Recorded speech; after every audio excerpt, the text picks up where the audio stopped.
All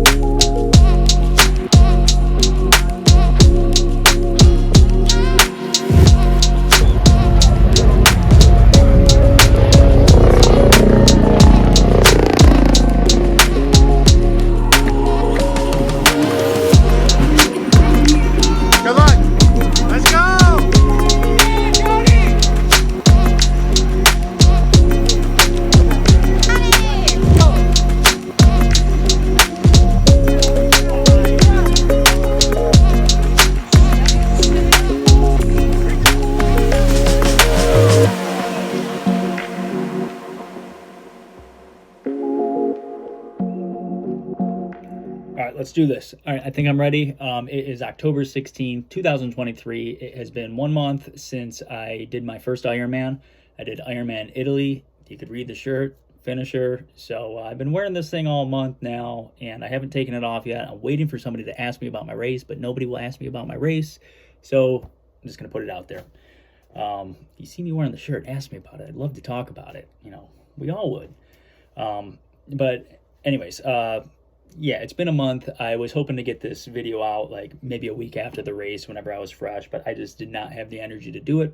What I did do is I made some recaps of my swim, bike, and run from the race on my Instagram and Facebook, just kind of something to hold me over, I guess. But I knew I wanted to make this video for myself to look back on, and anybody that's following my journey. I'm trying to document what I'm doing here because it's all kind of coming to plan, you know, coming to fruition of, you know, this whole triathlon journey I'm doing, or this next chapter of my life. It's kind of like this, I don't know, age group triathlete journey that I'm on, and I've got some goals to achieve, and we're checking the boxes, you know. So it's kind of cool to look back to some of the first things that I talked about, and here I am doing it. So we'll get this video out there. I didn't do a pre-race video. That's as simple as 6 weeks before the race, I tore my knee on a long, easy training run.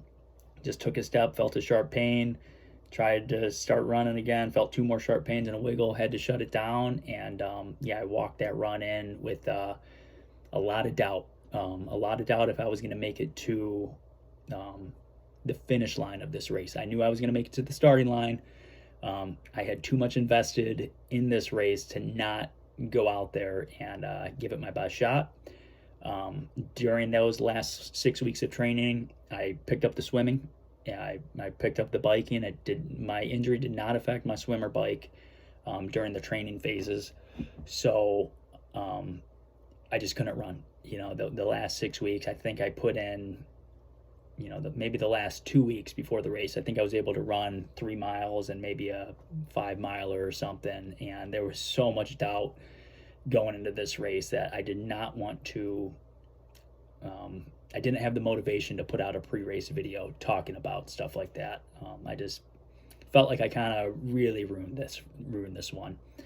And, you know, with that being said, I started training for this race 10 months ago. I started training for it at the end of last year, and during my whole training block, I ran the Boston Marathon. I did my first Olympic distance triathlon. I did a couple more Olympics. I did my first half Ironman race, which I did the Muscle Man video for. So yeah, I got 10 months of training in here, but I also did a lot of really, really other cool stuff and accomplished some other goals throughout the year to get there. It was just a very aggressive year for me. I knew it was going to be aggressive on my body. It was going to be aggressive on my mind, but I have an aggressive mindset to be able to handle that. So it's just, you know, hey, 6 weeks to go, tore the knee. There's my overtraining injury, and I'm almost certain that's what it was.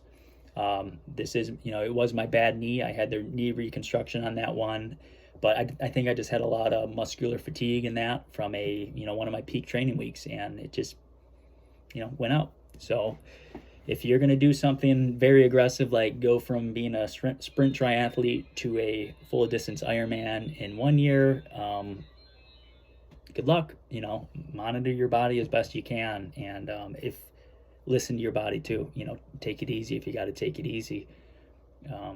yeah, not every week can be PRs and whatever. But anyways, let me get back on track. We'll talk about the race here. Actually, I'll talk about we flew into, the race was in Italy, so we flew into Rome. We got there about 10 days before the race, maybe 8 days after the flight, layovers and all that. So we vacationed in, Rome. I got to swim in the Adriatic Sea over there, did some bike rides through the countryside a bit, ate a lot of pizza. Shout out to Pizza Beach. We hit that spot up a few times. So it was me, my mom, Melissa, and my buddy Mike. We went out there, rented this nice van to drive through. We drove up to Florence, stayed there, and then we drove up to Venice, which awesome city. The way that city is structured with the waterways and their like public transportation, their buses, their water taxis. You just take the boat stop to stop, and got to get a swim in over there at Venice Beach. Did actually my longest training run there. I think we did 5 or 6 miles or something, and that was maybe 4 days before the race. And I ended that run with a really sore calf and just the thought of, holy crap, I can't even run 6 miles, and I got to run a marathon, in 4 days. Not gonna happen. That's my mindset, but I'm in it for the long haul, so I wanted to see what I could do. And so after Venice, we drove down to Cervia.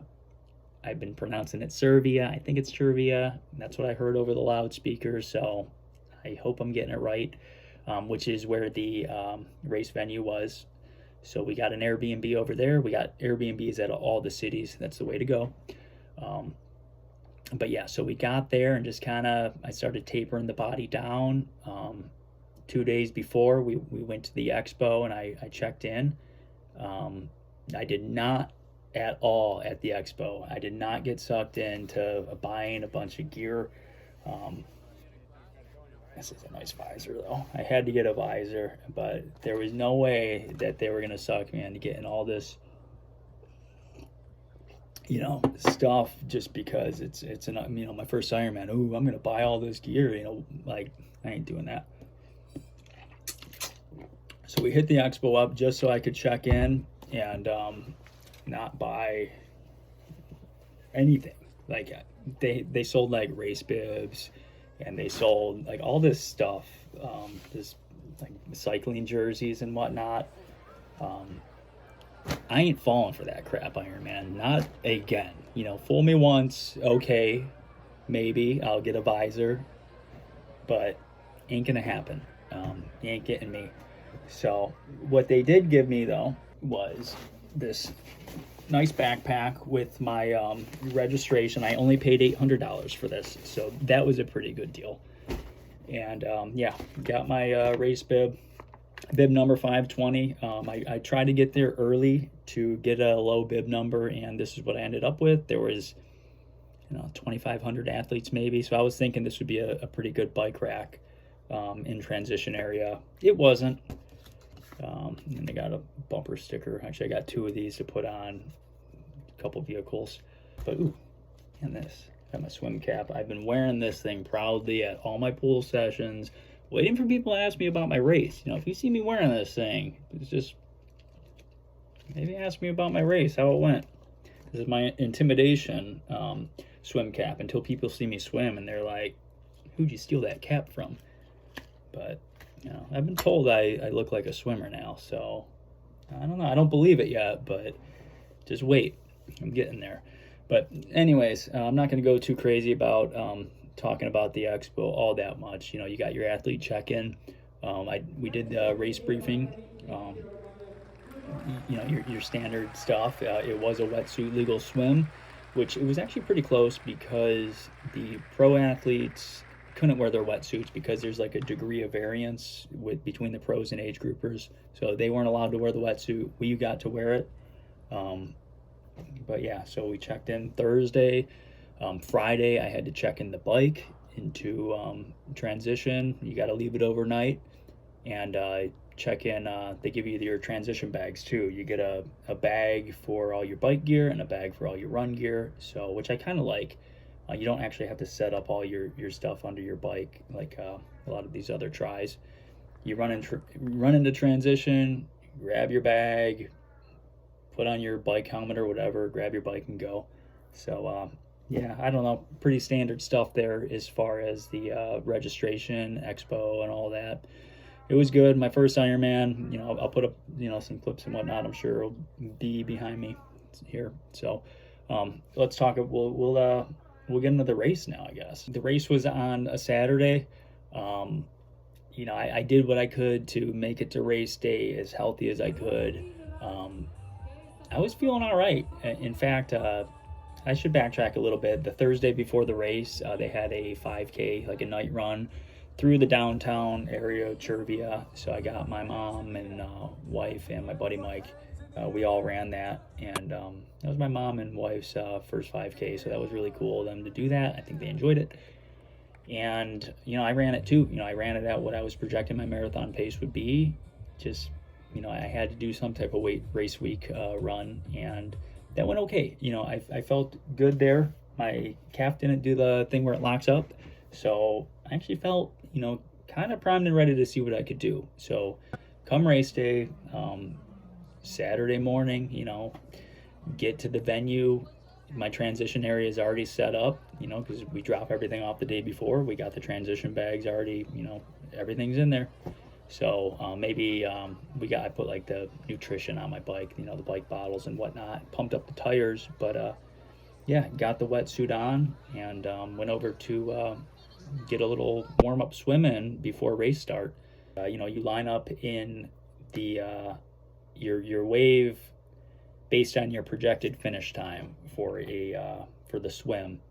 So the Ironman swim is a 2.4 mile swim. I was projecting that I could do that in an hour and 20 minutes. And the way I determined that was I did the half Ironman, just a few months prior or 2 months prior. I did that in 39 minutes. So times that by 2, that gave me an hour 20. I felt comfortable in that swim, like I could have swam, more. So I figured if I could do that for this full distance, that would be good. So that's who I lined up with. And I think our wave ended up going maybe a half an hour after the race start. So pretty well behind most people. Just there were so many people, and they release you 5 at a time. So you go in these little corrals. You're all lined up. 5 of you and people behind you, in front of you, and they have these beeps. So it goes, beep, beep, beep, beep, beep. And then, the next person goes, and you keep hearing these beeps. So it's just ringing in your ears. And, you get up and you're ready to go. You just hear those beeps and you're kind of shaking, getting ready to start your watch. And, you get the beep to go, start the watch, run into the water, and just start swimming. And it's going to be a long swim, but everything just right off the rip felt super connected. I even said that, I'll just talk about it.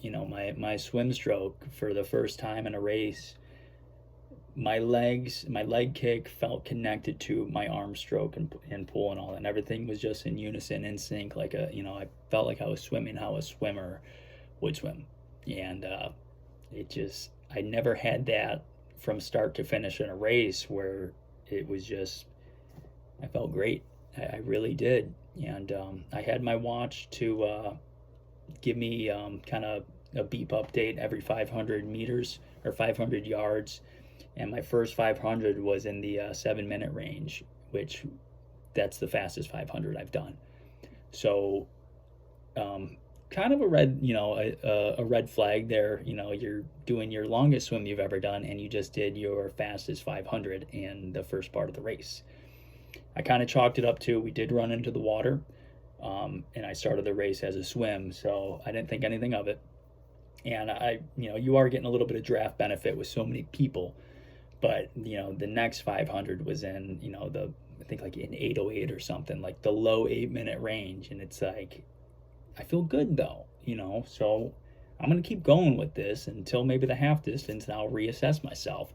So, every 500 yards, or, I just get these 8 minutes, 8 minutes, 8 minutes, and it's just holding good, and I'm feeling really good, and I'm enjoying this swim.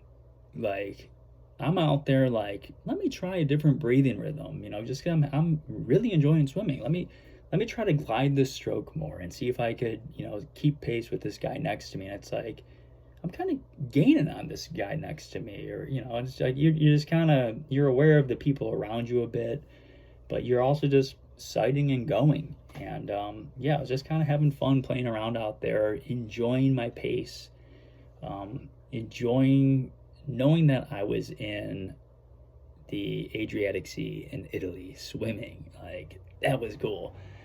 And what else was cool was, in the swim there were jellyfish, and I've been so scared of those things forever. And we just got to go through like these jellyfish fields, and you kind of feel them, and they're kind of like buzzing you, like sting, like almost charging you up, like the way their stings are. And I should backtrack a little bit and say that I have been told that these weren't like the gnarly jellyfish that really sting you and hurt. So I was just kind of laughing out there that I was so scared of these jellyfish. And and other people, I could tell they were freaking out once we got through some of those areas. But I did do a practice swim the day before, so I kind of knew what those felt like. But yeah, you're just kind of grabbing these things, and it's like they're just, I don't know, globs of jelly or whatever. But nothing to be scared of. If you're thinking about this race in particular, what was out there, nothing to be worried about. But anyway, so yeah, the swim went great. In fact, rounding the last buoy, coming towards, you could see the finish of the swim, and people were starting to stand up to run out of the water. I just wanted to keep swimming, so I just kept swimming until my hands were dragging the sand. So I'm in like, what, maybe 2 feet deep of water, just because I'm enjoying gliding in the water. And then I start to remember there's a bunch of these little crabs in there, so I scoop my ass up as soon as I start remembering that. And yeah, I get up and I start running out of the water. And I look down on my watch, stop the watch after I go over the timing mat, and 1 hour and 9 minutes. Yeah, it's like, holy crap, I just pocketed 11 minutes in a swim, in an Ironman swim, and I feel great starting this bike.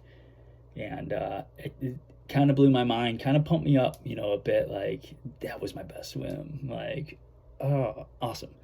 So I get into transition, grab my bike bag, what I had in there. I throw my helmet on. That's the first thing. My shoes were already clipped into my bike, which was in a separate part of the transition area, so I don't have to worry about the shoes. I put on sunscreen before I put on the wetsuit earlier, so I knew I was going to be good for the bike portion.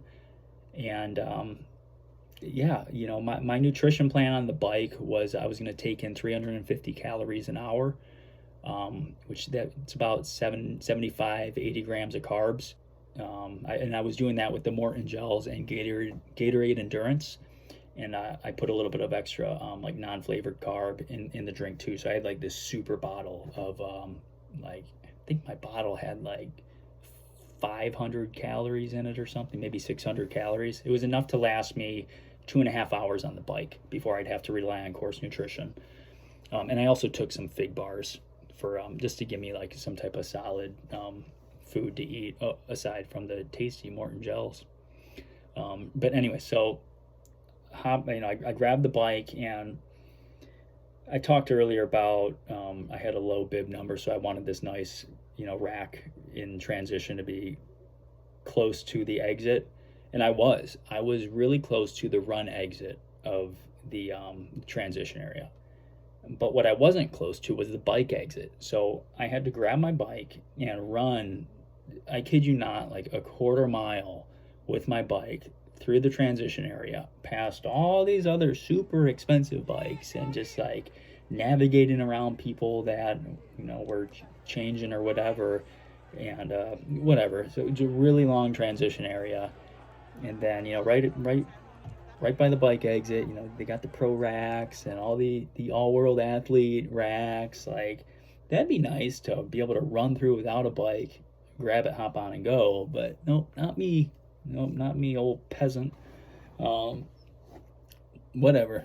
So I hop on the bike, and all that goes good. I start the bike ride, and my plan was calling for I was going to hold 205 watts of power for the duration of the race. The race is 112 miles, and it is on a double loop course. So they had us do 2 loops of 50 miles plus maybe 12 from the transition area and back. And the course was relatively flat. A lot of it was on a stretch of highway, and there was also one pretty substantial uphill climb that I wasn't expecting, because I actually asked in one of the Facebook groups. I said, "Hey, is this gear ratio that I'm running, is this good for the race?" And everybody's like, "Oh yeah, you'll be fine. Yeah, you got nothing to worry about with the hill. It's not that bad." Bullshit.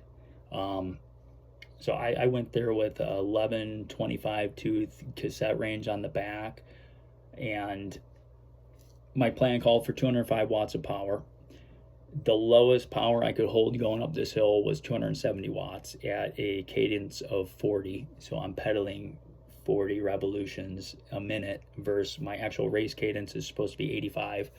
So I'm pedaling half the speed, pushing 65.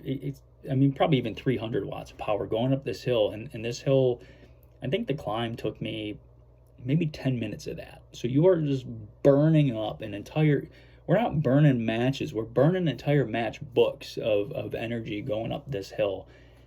And I got to do it twice. So if you're thinking about this race, look into your gear ratios. And I know a lot of people, that jargon's just, they don't get what I'm talking about. But if you understand what I'm saying, gear selection could be important here, because the hill is gnarly.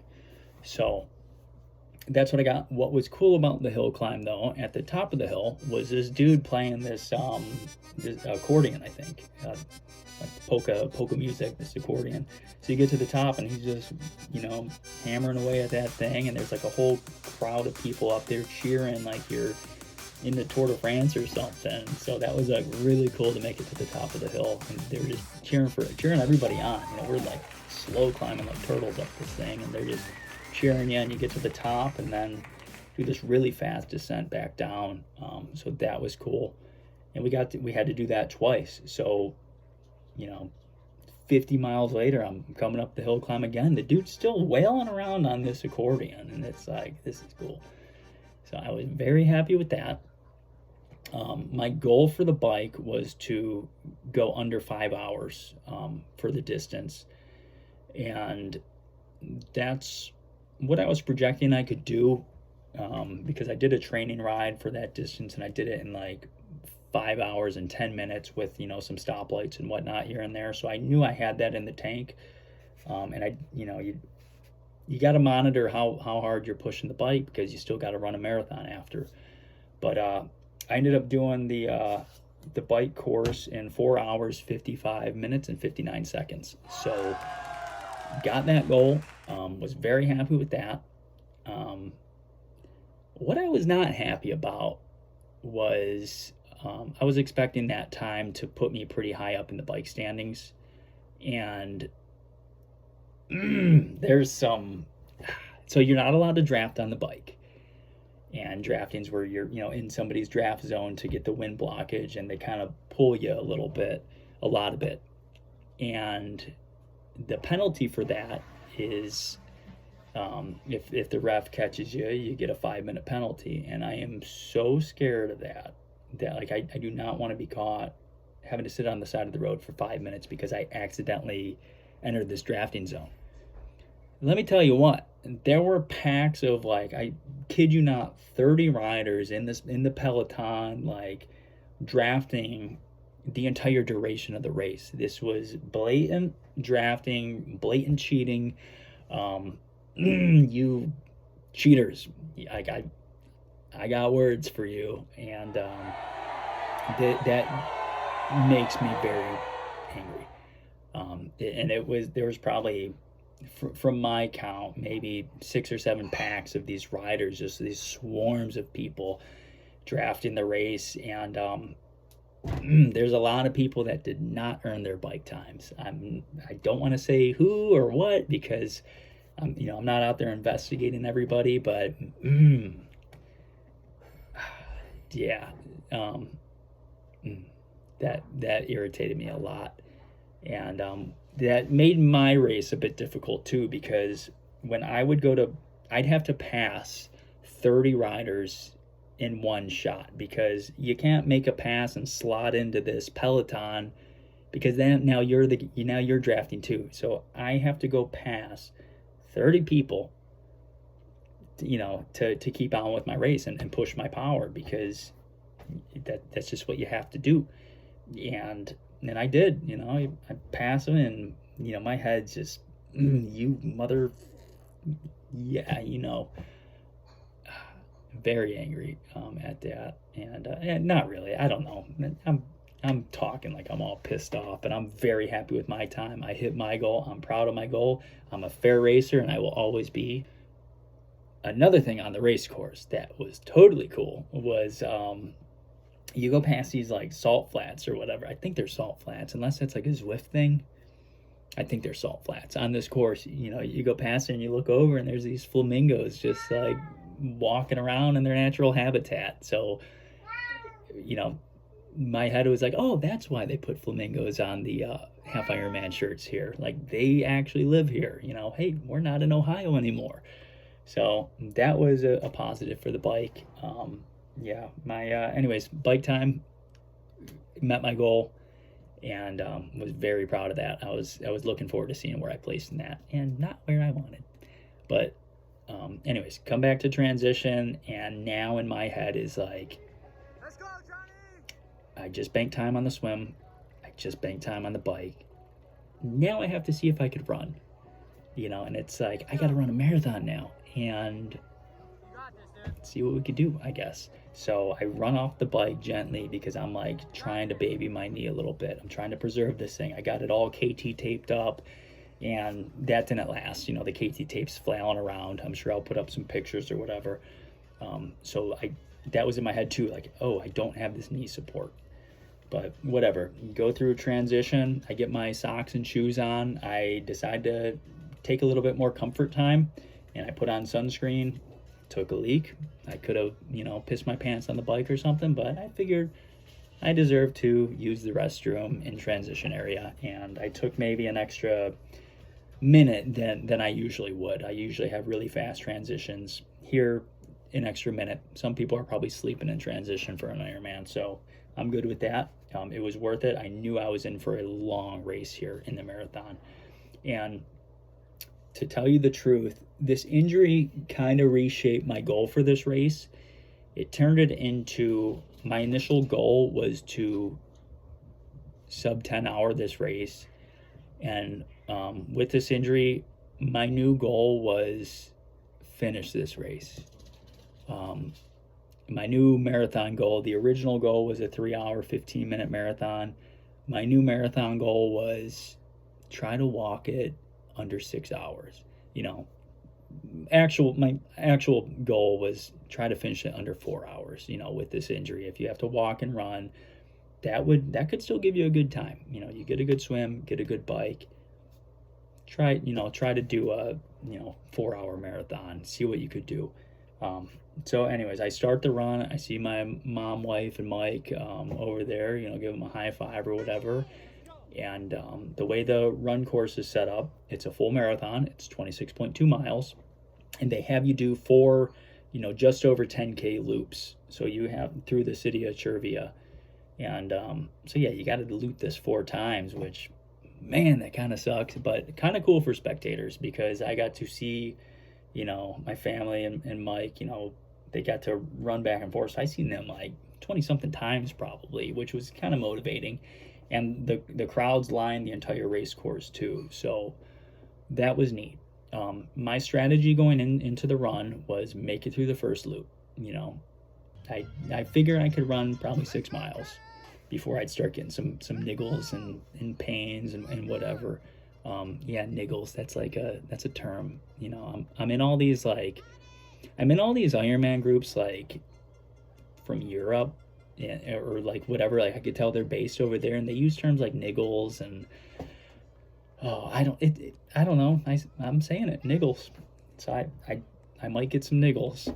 So I wanted to get through the first loop and reassess myself. Yeah, it was very hot. I think it was in the 90s. I'm almost certain it was in the 90s. So on the run course, I was like trying to run anywhere I'd find shade. I that was my plan. I had the sunscreen on, sunglasses.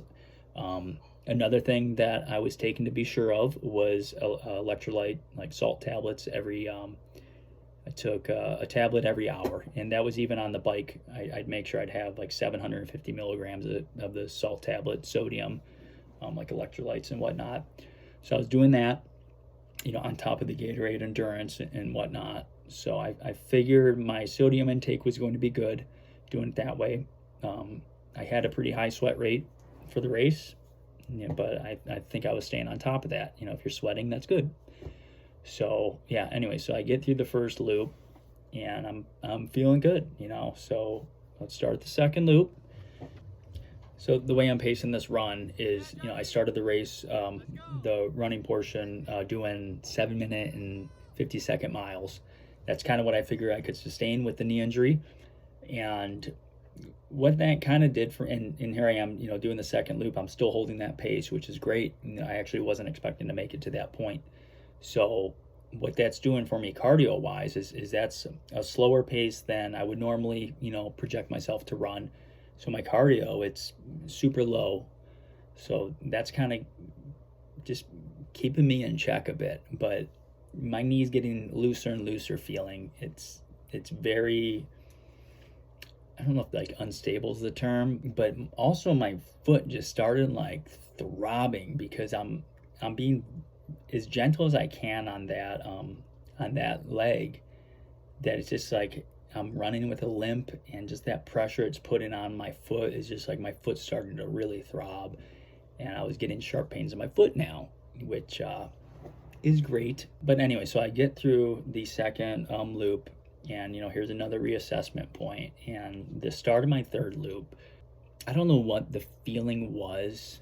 It was a never had it. I knew that here I am, half of the marathon.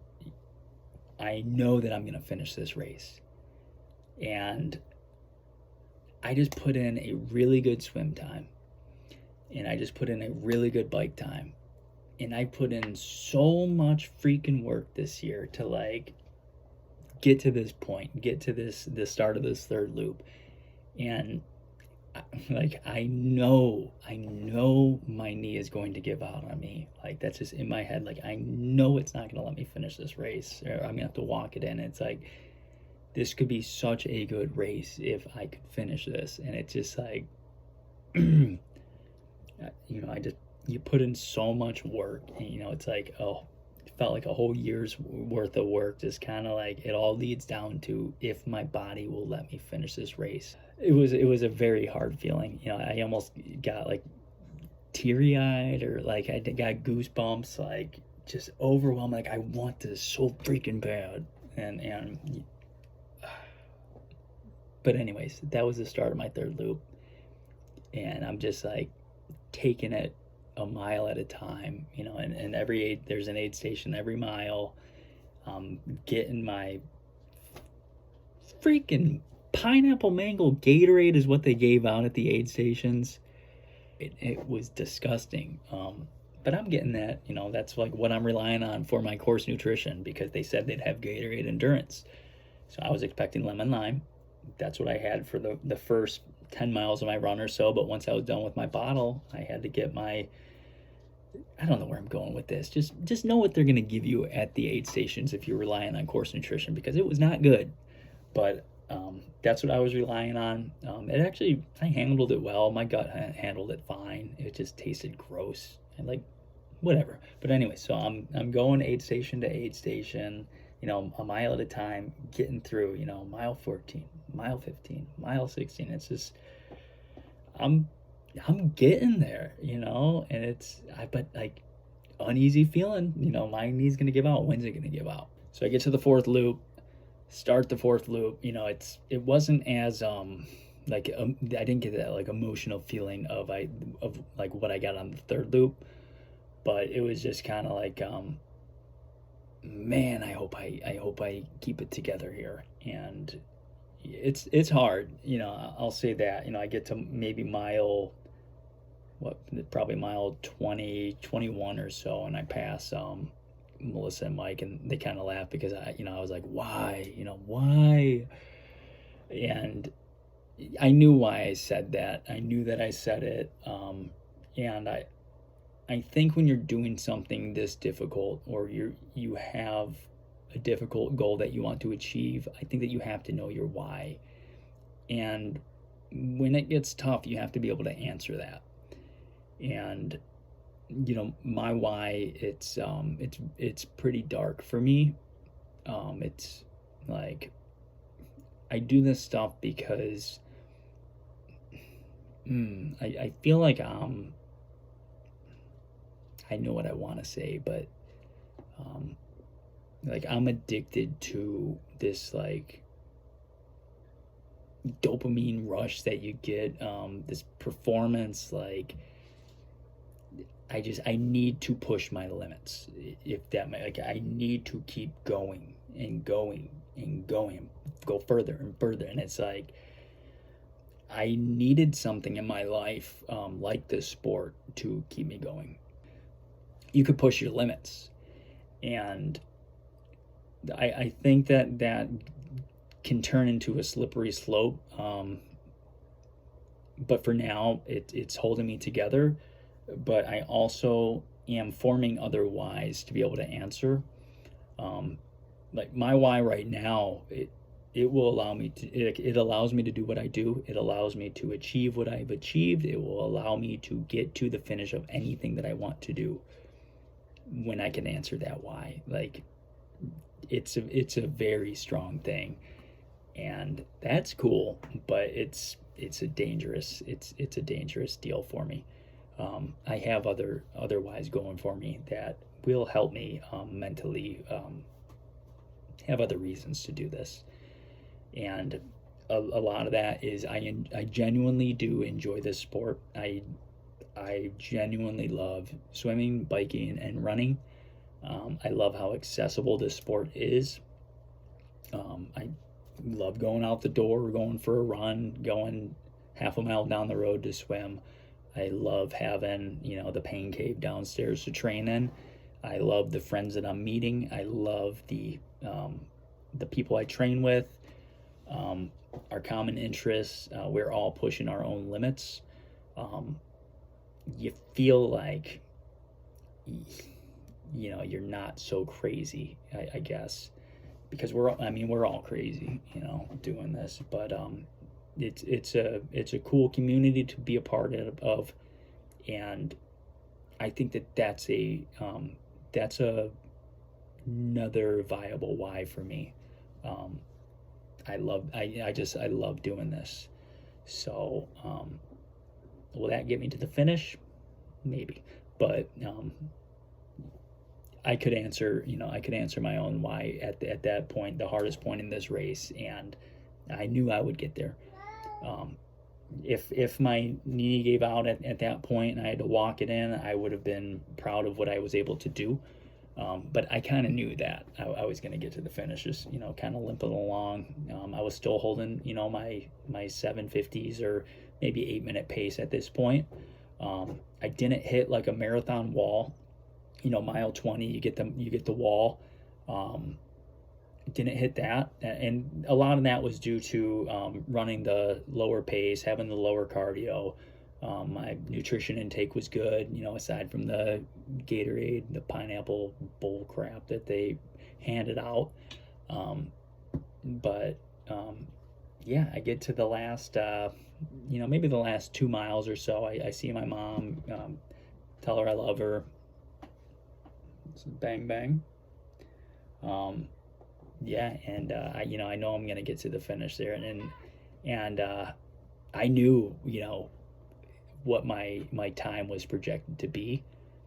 At this point, I was shooting for a sub 3 hour, 30-minute marathon, you know, I got 2 miles to go. I think I could calculate where I'm going to be at. And oh, it was a good feeling. I'll say that. And yeah, so run through the finish chute. There was a first Ironman bell to ring. Get your cat butt out of here. Yeah, you get. I go try to ring the thing and I miss it, you know, but whatever. You know, everybody got the gist of it was my first Ironman, and you know, you see on the board the times, and you know, I knew where I was at based off the watch, but yeah, I came through the finish. 9 hour 42 minutes 17 second was my finish time. So proud of that. That met my original pre-injury goal of a sub 10 Ironman. That was a goal that I thought would take me a while to achieve. Maybe I knew I'd be in the ballpark, but I think that's a pretty good goal to hit on your first attempt. And I left this race knowing that I have more to give for the marathon portion of it, for sure. I know that I could run a substantially quicker marathon. And I know I could keep picking up the swim. I know I could get a little bit more aggressive on the bike. Even though I'm happy with my time, I know I'm going to keep building that engine. And I cannot complain one bit about how this race went. I'm happy that I pushed through and pursued it. So yeah, that's how the race went for me. I may have showed this off before, but this is my finisher's medal. Got my times engraved on the back there. It's really cool that they do that. Not for free, because nothing is free when you're doing an Ironman. But yeah, got that. Got my finisher's certificate. Got it printed out. A buddy from work printed it out for me, and I'll hang that up in a frame like I did for Muscle Man. Put it down in the pain cave. Proud of the race. Didn't get a Kona slot, which I wasn't expecting with this one. After the injury and all that, and after all the cheaters on the bike, that just wasn't going to happen. Yeah, I'm not going to let that go. But I'm closer than I thought to that, and that is going to be a goal to tackle. Am I going to keep doing this stuff? Abso-freaking-lutely. I already know next year I want to do Chattanooga as my next full. That'll be next September. I'm going to give myself maybe one of these a year, and I'm going to target a lot more half distance, because this is a lot to train for. A lot of stress, life stress, training stress. I mean, I enjoy doing all that, but you know, a full distance, I'm going to give myself one a year, and you know, maybe as my body adapts and I can really prove out that I could handle this type of training load, maybe I'll do it, you know, more than one a year. But for now, I think that's a great way to go about it. And yeah, so it's October 16th, and my dumbass signed up for Ironman Arizona 70.3 in 1 week. So actually I leave this Thursday, so I'm doing that race this weekend.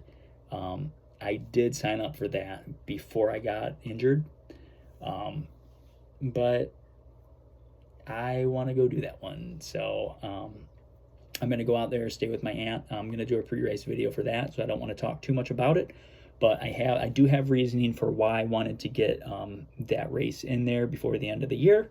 And I'm looking forward to it. You know, I think that I think this year's treated me very well, and I want to end on the good note from Italy, but a good note from Arizona too. And I'm looking forward to that. And yeah, we'll do a pre-race video here soon, probably in the next couple days, because yeah, I'll be flying out. So thanks for tuning in, and yeah, see you around.